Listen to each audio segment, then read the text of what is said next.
to Senate Minority Leader Chuck Schumer, now demanding Senate Majority Leader Mitch McConnell delay the tax cut vote until Alabama Senate winner Democrat Doug Jones is seated. Let's bring in, look who's here in studio, Karl Rove. Good to see you. Thanks for letting me come.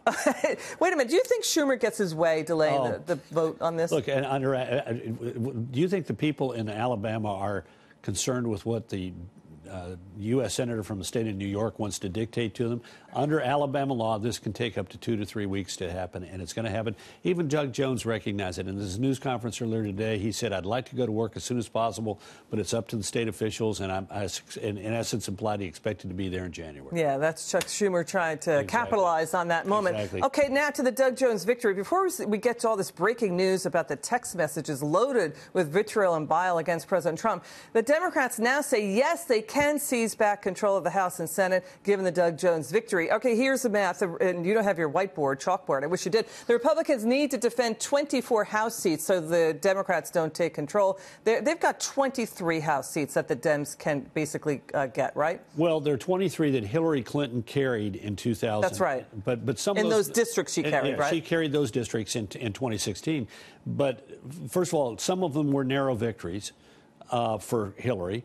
The key question is how many of those 23 Republicans in those vulnerable districts run for re-election. If an incumbent runs for re-election and takes their election seriously, then by and large they come back. If they don't take it seriously, or if they retire and let somebody else fresh and new jump in, generally the incumbent seats then in a wave election like we might have in 2018 could be at risk. I mean, the Democrats are capitalizing on the Me Too. The Republicans have growth from tax cuts. It's going to be a heck of a race. And we've got Republicans vulnerable, I think, in Nevada, Arizona, and Tennessee, in the Senate side. Well, I don't think Tennessee. The Democrats have got a good candidate in Tennessee who's the former governor, but he hasn't been on the ballot in 10 years. We'll see how good he is, particularly when he has to identify as a national Democrat.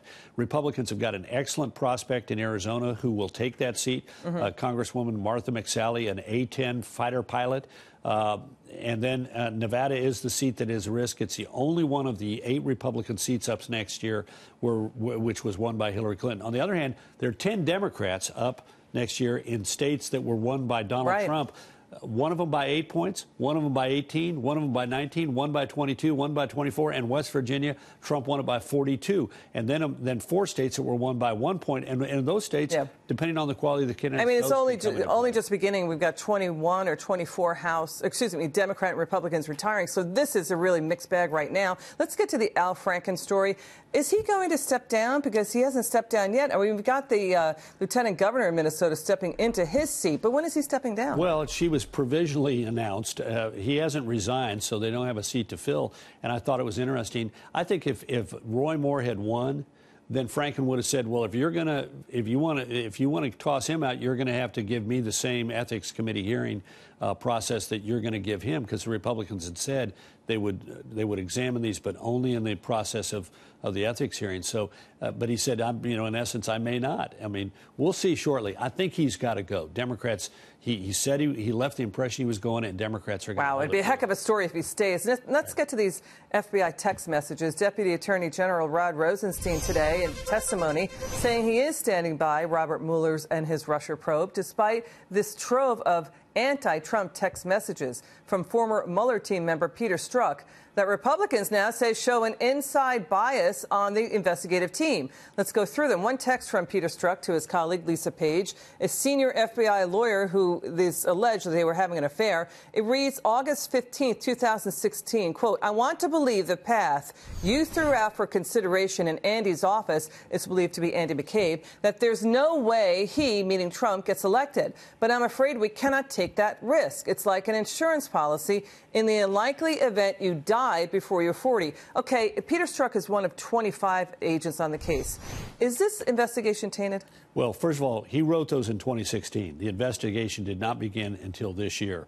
When, as in the course of an inspector general investigation, but he was on the Hillary Clinton probe, right? When, in the course of a Hillary Clinton of an inspector general review of the Hillary Clinton investigation, they discovered these emails. Bob Mueller did the thing which he needed and had to do, which was he immediately fired him. Here was one of the top agents in the FBI who is suddenly demoted to human resources. And as to his potential mistress, Miss Page, she is gone. So Mueller did this last summer. No fanfare, no public announcement. But as soon as they found these messages, Mueller did what any investigator, any special counsel would do in that situation, I hope, and that is to immediately say, this is a person has no role in our investigation, and not only that, acted in an inappropriate manner and is being, in essence, fired. His career is over. He was a top flight investigator in the FBI, and now he is on the Hillary email private server. Does it show intent? I mean, Judge Napolitano is saying that is about protecting their own personal jobs. That email was about that, nothing more.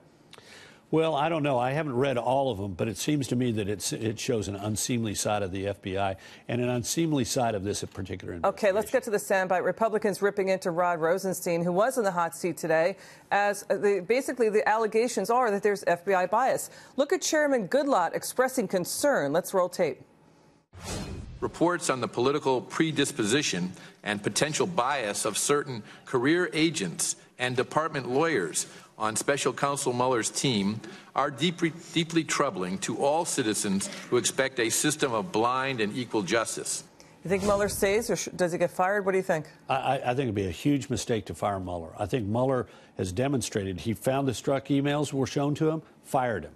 I wrote my column last week in the Wall Street Journal about that. I think he does need to be careful because of the 15 lawyers that have been identified as being part of his investigation, 9 have previously given Democratic campaign contributions. And one of them worked for the Clinton Foundation, right? But these are pros, and he has demonstrated so far that when he finds things that are inappropriate, like Peter Strzok's emails, he acts decisively. The pressure's on Robert Mueller, though, That's to right. be on Absolutely. that. Yeah. And ultimately, we will only have confidence in this investigation if he does be concerned about this. Let's get to the Peter Strzok text messages while working on the FBI Clinton probe of Hillary Clinton's private email server. He basically congratulated Lisa Page after Clinton clinched the Democratic Party nomination, saying this, quote, "Congrats on a woman nominated for president in a major party, about damn time." And he wrote that within days of the FBI then director James Comey clearing Hillary of criminal wrongdoing, right? Yeah.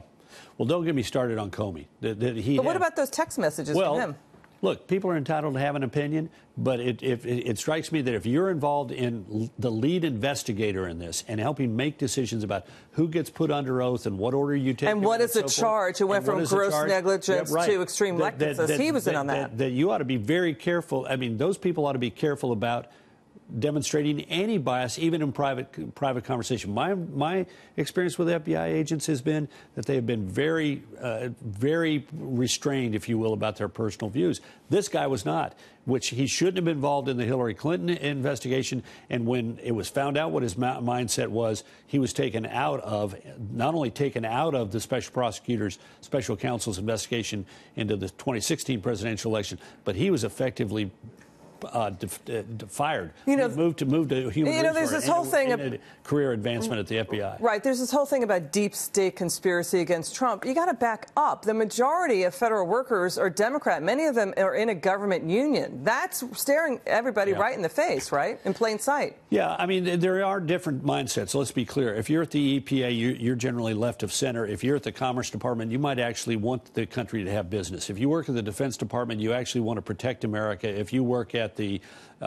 Consumer Product Safety Commission, you may view every toy as a dangerous implement. Yeah. So it depends. We're not hearing the end of this. No, we aren't. Alleged perceived bias on the part of the Justice Department.